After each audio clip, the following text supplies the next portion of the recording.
Sawa ka na ba sa mga loan application na pang 7 days lang? Tapos, kapag maglo-loan ka, kalahati lang yung marireceive mo. At sawa ka na rin bang ma-reject? Kahit paulit-ulit mong itry, is talagang rejected yung application mo. At syempre, walang longer terms. Ngayon guys, pag-uusapan natin yung aking 2024 na mga best loan application. So far guys, ito yung mga loan application ko na naasahan ko this year. At talagang subok na at recommended na patuloy sa pagpapautang sa ating mga Pilipino. Syempre guys, itong mga isi-share ko sa inyo ng mga loan application, ito yung mga na-try ko na talaga at nautangan ko na talaga. Syempre tayo yung umuutang na merong bad credit history, na hindi naman natin inaasahan na mawalan tayo ng pambayad, kaya natin na-experience yung ma-reject ng paulit-ulit. So tayo guys is mga normal Filipinos, na iilan lang yung valid ID, tapos PhilHealth pa, no? Ito guys, yung video na to is para sa inyo if ever man na ganun rin kayo. Halos PhilHealth lang yung valid ID mo, may bad credit history ka, na meron kang hindi nabayaran na utang before, tapos lagi ka na-reject. So ito guys, yung mga loan application na talagang simpleng applyan, at malaki yung chance na ma-approve ka dito. Hindi na natin to papatagalin pa, pero bago ko yun guys, i-share sa inyo, if ever man na gusto mo dyan sumali sa aking pa-weekly Gcash giveaway, nako, i-grab mo na yung chance, mag-subscribe ka na po dyan sa aking channel,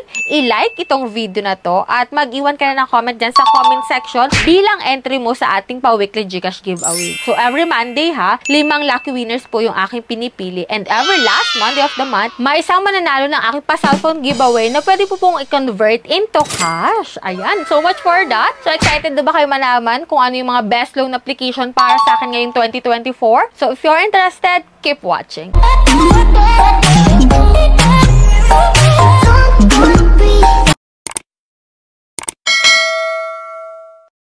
So, disclaimer, no, hindi tayo agent or promoter nito. So, syempre, dito guys, ibabahagi ko lamang ito para magkaroon kayo ng idea or maging option to sa inyo ng mga loan application. If ever man na meron kayong paboritong loan application, share nyo dyan sa comment section para at least magkaroon din ng idea yung mga bago palang magta-try. So, dito guys, unang-una ko lang sasabihin sa inyo, syempre, itong loan application na to na talagang may longer terms. Hindi siya pang 7 days lang guys. At hindi lang siya pang 30 days, syempre. Ito po ay si Juanhan. Yes po, aminin na natin na mahirap ma-approve minsan dito. At isa po ako sa naka-experience nun. Bali, nakatatlong attempt ako. And then, thankful ako dun guys sa ika-apat is na-approve ako. Wow. Pwede ka makapag-loan ng 25,000 pesos. Pwede mo pa yung mapataas into 30,000 pesos if ever man na i-connect mo yung account mo sa mga portal mo sa Smile. Like GSIS, Pag-ibig, PhilHealth. Pwede yung mapataas pa yung iyong credit limit. And dito guys, kay Juanhan, pwede po yung multiple credit. Pag hindi mo pa nauubos yung credit limit mo, pwede ka pa ulit makapag-loan hanggang sa maubos, o, diba?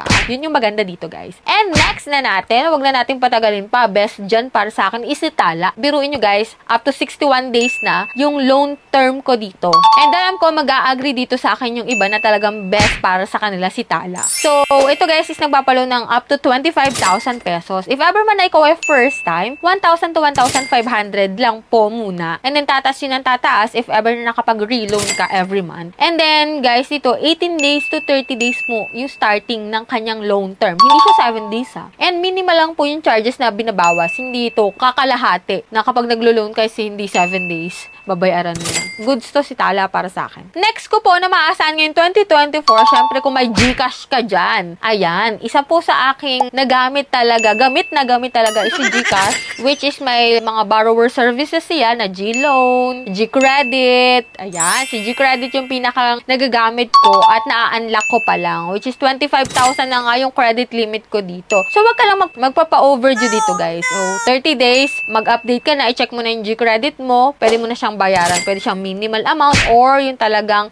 full payment. Kasi biruin mo 7% po yung interest dito kay G-Credit kapag ikaw po ay na late payment or na overdue. Pero okay naman talaga siya. As in, pwede mo siyang bayad-bayaran ng paunti-unti. Basta mag-update ka lang. At may laman yung Gcash mo. So, ito guys is nakabase sa G-score nyo. Kaya, lagi nyo pong gamitin si Gcash at alagaan nyo siya. If ever man na-unlock nyo na yung G-Credit nyo or G-Loan nyo, huwag nyo sirain yung tiwala nyo. which is magbayad kayo on time. Huwag kayo magpa-late, huwag kayo magpa-overdue kasi sayang naman. Ang ganda ng services nito kay GCash. So, next na natin guys, dito naman tayo sa mga loan application na talagang pwedeng i-install. Pwede rin namang sa website. Pwedeng no access sa phone, no? COLP. Yan. COLP po, pwede mo siyang install or kung ayaw mo nang install, pwede kang mag-direct through website. And dito guys, kapag ikaw first timer, 1,000 to 7,000 yung pwede niyang ipa-loan sa'yo. At minimal lang po yung charges na binabawas, which is transfer fee lang. Pero sinasabi nila doon na 0% sila sa unang loan mo, pero may bawas pa rin, which is yung charge sa GCash, yun lang po. And then, next na natin guys, para sa akin, best rin siya, kahit medyo mataas yung interest na binabawas. Kasi kapag nag-loan ako sa kanya, approve agad-agad talaga. Yun nga lang talaga, kapag na-overdue ka, parang mabigat din sa bulsa, no? Pero, agad-agad naman,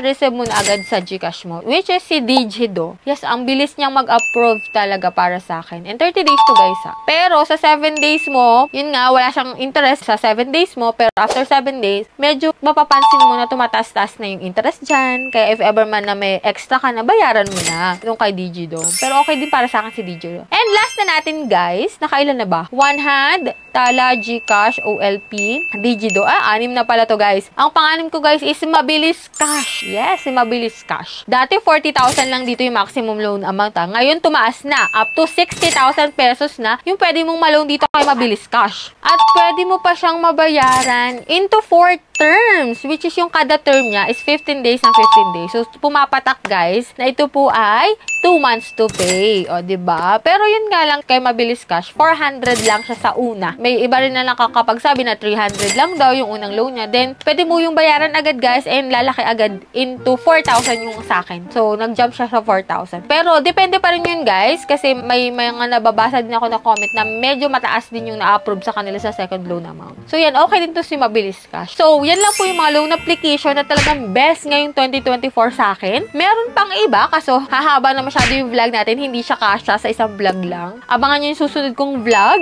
na talagang napangmasa ng mga loan application. So, that's it. Sana nagkaroon kayo dito ng konting idea. Sana naliwanagan kayo kung ano yung itatry nyo na loan application. Pero optional lang to guys. If ever man na may mas maganda kayo dyan na application is dun kayo guys. I-compare nyo siya bawat isa para at least ma-analyze nyo talaga kung alin yung okay na utangan. So, that's it. Sa mga hindi pa dyan nakasubscribe sa aking YouTube channel, i-click mo na po yung subscribe button. On mo na rin po notification bell para updated ka sa ganitong usapan and sa mga pa-GCash giveaway natin. So, bye-bye na muna for now, guys. See you on my next vlog.